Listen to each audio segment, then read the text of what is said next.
Halo, assalamualaikum warahmatullahi wabarakatuh. Kembali lagi dengan saya Doni Free di channel Sudut Malam tentunya. Aduh, akhirnya nih setelah sekian lama aku nggak bikin video karena ada kesibukan. Aku harus pergi ke sana kemari karena ada kerjaan. Akhirnya kita ketemu lagi nih. Apa kabar kalian semuanya? Semoga kalian diberikan kesehatan, umur yang panjang, rezeki yang melimpah, dan rezeki yang berkah. Amin, amin, ya robbal alamin. Ayo tulis amin di kolom komentar. Ini tuh doa yang baik buat kita semuanya. Seperti biasa nih, sebelum kita mulai ceritanya, buat kalian yang baru nemu video ini atau baru nemu channel ini, silahkan di-subscribe terlebih dahulu. Dan buat kalian semuanya yang sudah subscribe, jangan lupa tulis nama dan tempat asal kalian semuanya. Biar saya itu semakin kenal dengan kalian. Mungkin gak usah panjang lebar lagi, kita langsung menuju ke ceritanya.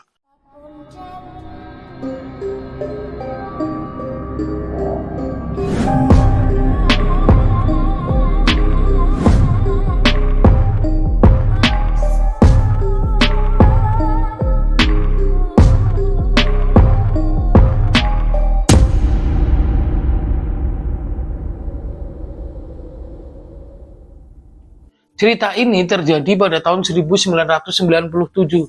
Sebut saja namanya Joko dan Gimin.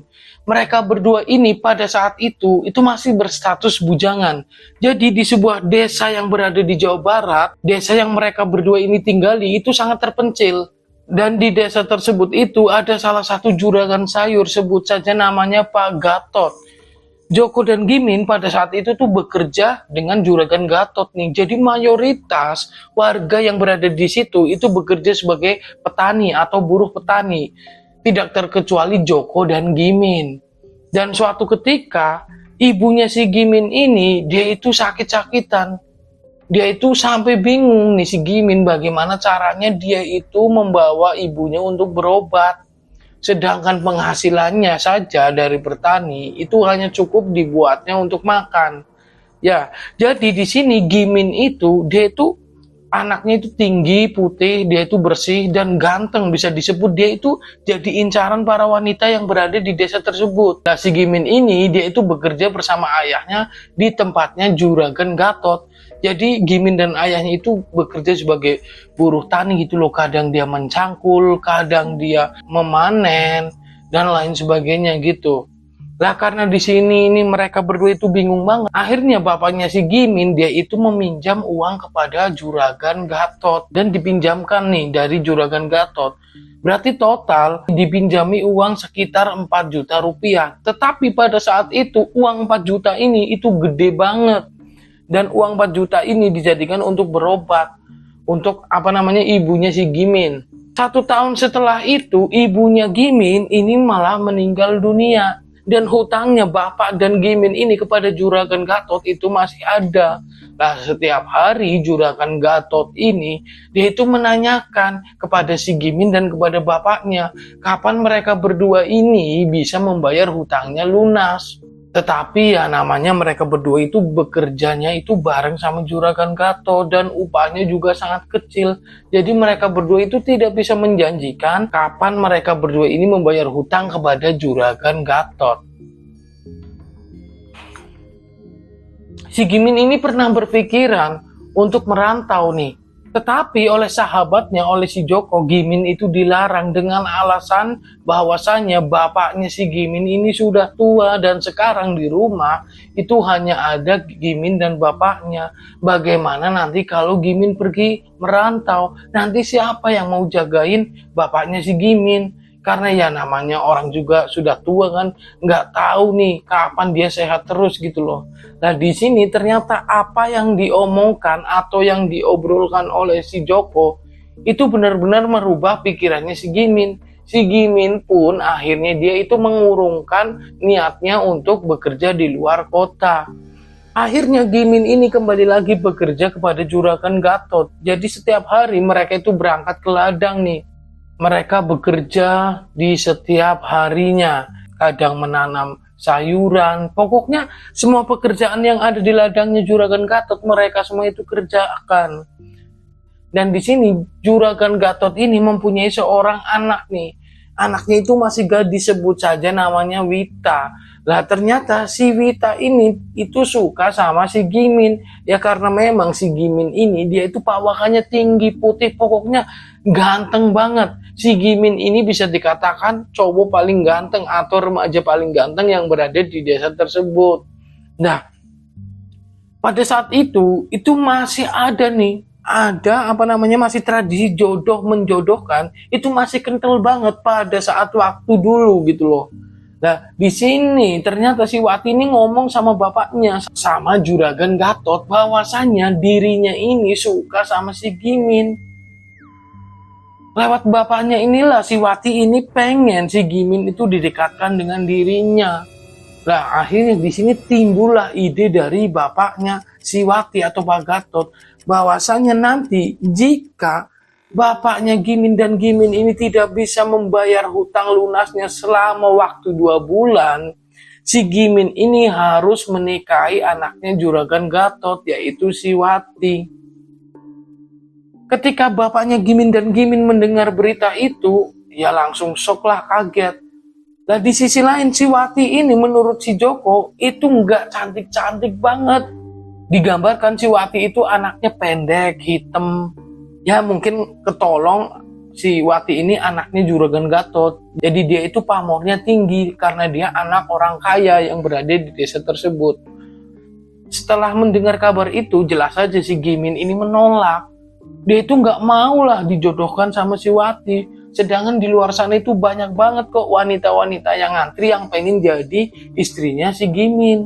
Nah di sini pun akhirnya si Gimin ini timbul pikiran yang dia itu pusing lah, stres gitu. Dia curhat sama si Joko, Jok gimana sih biar aku bisa ngelunasin hutangnya Juragan Gatot? Apa kamu punya simpanan, Jok? Aku pinjem buat ngelunasin hutangnya si Gatot. Tentu saja biar si Gimin ini nggak jadi dijodohkan atau nggak jadi menikah dengan si Wati. Nah di sini Joko pun sama. Dia saja bekerja hanya cukup untuk menghidupi dia dan ibunya dan adiknya gitu loh. 1 bulan ini berlalu dan si Gimin ini masih belum bisa nih membayar hutangnya kepada Juragan Gatot. Nah tiba di suatu ketika si Gimin ini meminta Joko untuk mengantarkannya sebuah tempat. Tempat tersebut itu masih terdapat di wilayah Jawa Barat nih, tidak jauh banget dari kampungnya. Nah di sini Joko nggak tahu nih kemana si Gimin ini mengajaknya pergi. Akhirnya dia ya udahlah ayo, dia nemenin si Gatot. Dan ternyata Joko itu kaget banget karena bahwasannya si Gimin ini itu mendatangi sebuah rumah dan rumah tersebut adalah rumah praktisi dukun. Di sini Joko nggak tahu nih apa tujuannya Gimin itu datang ke rumahnya dukun tersebut. Nah setelah mereka berdua ini masuk, si Joko ini menyimak obrolan mereka berdua. Ternyata si Gimin ini berniat akan melakukan pesugihan. Di sini Joko mengingatkan dong sama si Gimin karena Gimin ini temannya, teman akrabnya. Min, kamu nggak usah pakai kayak ginian lah. Aku jamin hidupmu bakal sengsara. Ini tuh nggak bakal nyelesain masalah. Yang ada kamu itu akan menambah masalah. Kalau Wati ini memang benar jodoh kamu, kamu terima aja. Allah itu nggak bakal tidur kok. Dia itu tahu yang terbaik buat hambanya. Dan misalkan si Wati itu memang bukan jodoh kamu, pasti mendekati hari di mana waktu ditentukan oleh si Juragan Gatot, pasti kamu dan bapakmu itu sanggup membayar hutangnya dengan lunas. Tetapi di sini si Gimin ini masih tetap bersikukuh. Pokoknya dia itu mau melakukan pesugihan. Biar nanti dia itu bisa membayar hutangnya dengan lunas kepada si Juragan Gatot. Tetapi di sini si Gimin itu keras kepala banget. Dia itu nggak mau dengerin nasihatnya si Joko. Hingga beberapa saat kemudian dukun itu keluar tuh dari sebuah ruangan. Dia itu membawa keris kecil. Lalu keris kecil tersebut itu diberikan kepada si Gimin. Ingat ya, sebelum kamu melakukan ritual, aku akan mandiin kamu dulu. Lalu setelah itu kamu itu akan aku antar ke sebuah tempat. Di situ kamu itu harus melakukan ritual, kamu harus merapalkan doa. Kamu boleh ditemenin sama temenmu, tapi nggak boleh lebih dari jarak 10 meter. Nggak boleh terlalu deket sama kamu. menurut si Joko, si Gimin ini seperti udah ngerti caranya gitu loh. Jadi perkiraan si Joko, si Gimin ini memang udah datang ke sini dulu nih, sebelum dia itu datang bersama si Joko gitu loh. Karena di sini mereka berdua itu dilihat menurut si Joko sudah seperti akrab, jadi sudah seperti saling kenal. Dan akhirnya tidak lama setelah itu si Gimin ini dibawanya ke dalam sebuah ruangan. Dan di situ itu banyak banget bunga-bunga dan aroma kemenyan tercium nih menurut si Joko. Si Joko di situ juga boleh masuk ke dalam ruangan tersebut dan dia itu melihat sahabatnya si Gimin ini. Dia itu sedang ditaburi asap gitu loh. Jadi dukunya itu membakar sebuah kemenyan dan dia itu mengelilingi si Gimin. Dan si Gimin ini pada saat itu dia itu sudah telanjang dada. Jadi dia itu tidak menggunakan baju. Dan setelah proses ritual itu selesai, si Gimin ini dibawa ke sebuah belakang rumahnya dukun tersebut. Di situ si Gimin ini dimandikan dengan kembang 7 rupa. Di situ si Gimin ini hanya menggunakan jarit. Jadi dia itu hanya menutupi badannya itu dengan jarit atau kain batik gitu loh. Di situ benar-benar si Gimin ini dimandiin sama dukun tersebut. Si Joko ini ngelihatnya juga ngeri-ngeri gitu loh. Dan tidak lama setelah itu ritual memandikan si Gimin ini selesai.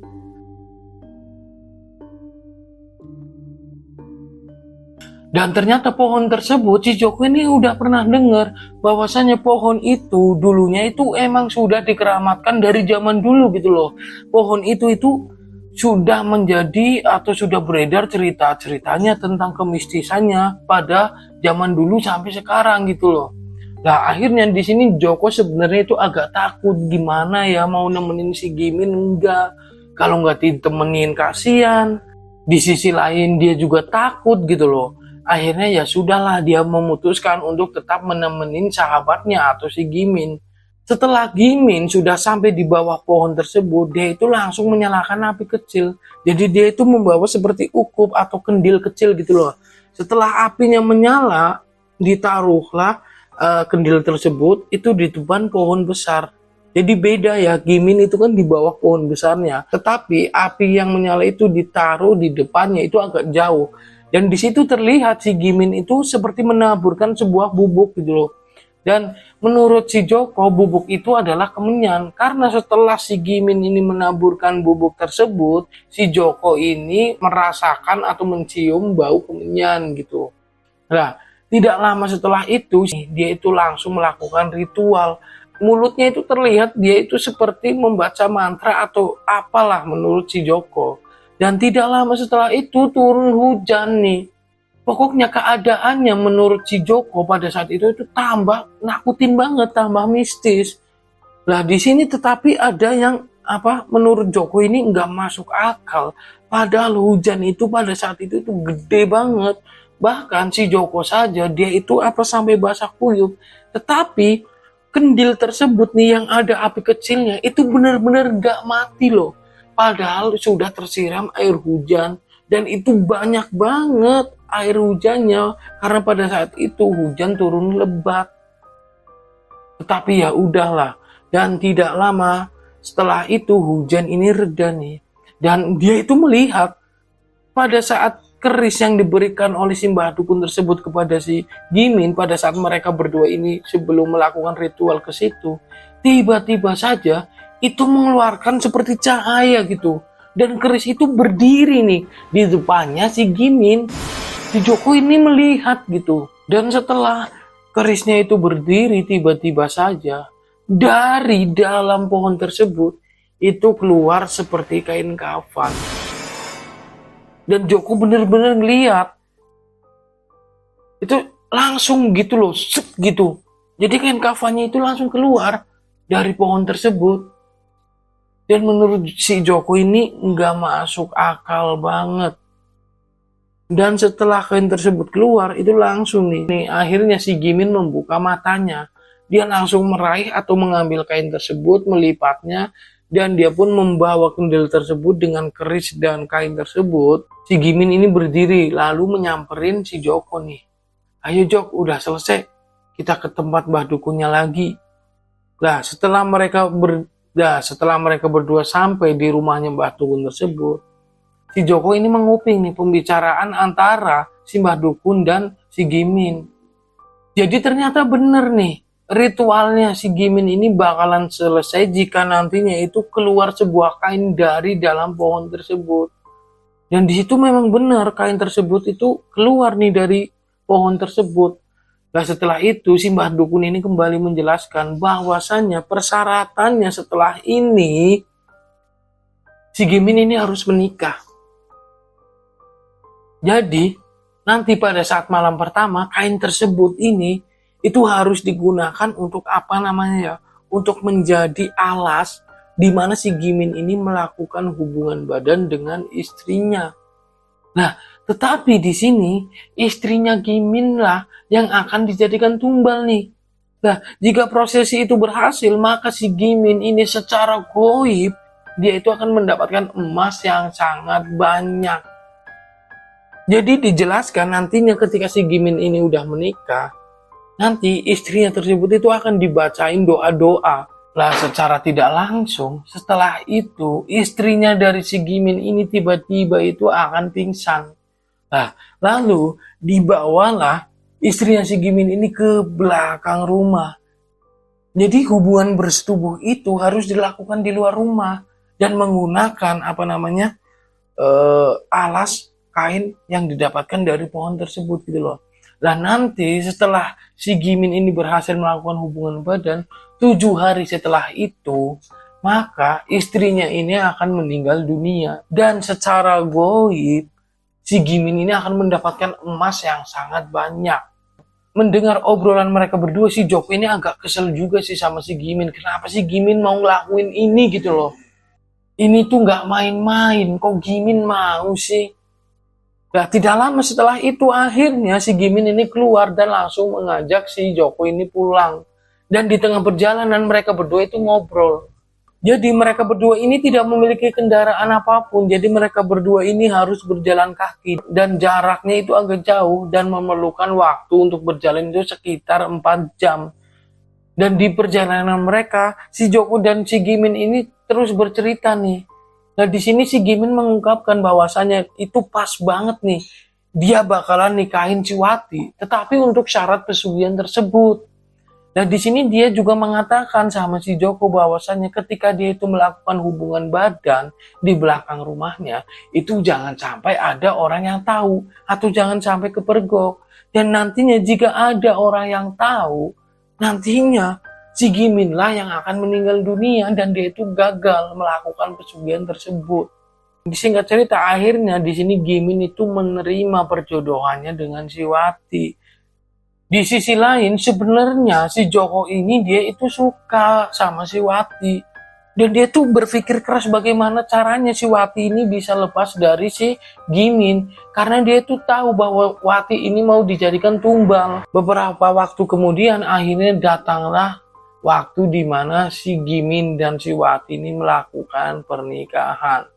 Nah di sini si Joko itu datang ke pernikahannya sahabatnya si Gimin dengan wanita pujaan hatinya yaitu si Wati. Sesampainya di sana menurut si Joko, Gimin ini nggak terlihat bahagia. Harusnya itu adalah hari paling bahagia di hidupnya si Gimin. Tetapi karena Joko memang tahu bahwasannya si Gimin itu menikah karena dia itu terpaksa. Dan dia pun akan melakukan pesugihan dan Wati inilah yang akan dijadikan tumbal. Hati kecilnya si Joko ini nggak terima banget nih bahwasannya sahabatnya ini akan menjadikan wanita pujaannya untuk dijadikan tumbal. Nah pada malam harinya si Joko ini sudah mengintai belakang rumahnya dari si Gimin. Karena Gimin ini setelah menikah si Wati ini langsung dibawa ke rumahnya. Jadi Gimin ini tidak menempati rumahnya si Wati. Dan memang di belakang rumahnya si Gimin itu adalah hutan nih. Dan si Joko itu sudah menunggu prosesi ritual yang bakalan dijalani oleh si Gimin. Tidak lama setelah itu, si Gimin ini terlihat membuka pintu belakang rumahnya. Nah, di situ juga terlihat bahwasannya si Gimin ini menggendong Wati. Dan benar nih menurut si Joko, si Wati ini itu seperti tidak sadarkan diri gitu loh. Si Joko ini pun lebih mendekat lagi nih. Dan di situ terlihat bahwasannya itu ada seperti apa namanya, seperti tempat tidur itu zaman dulu yang terbuat dari bambu.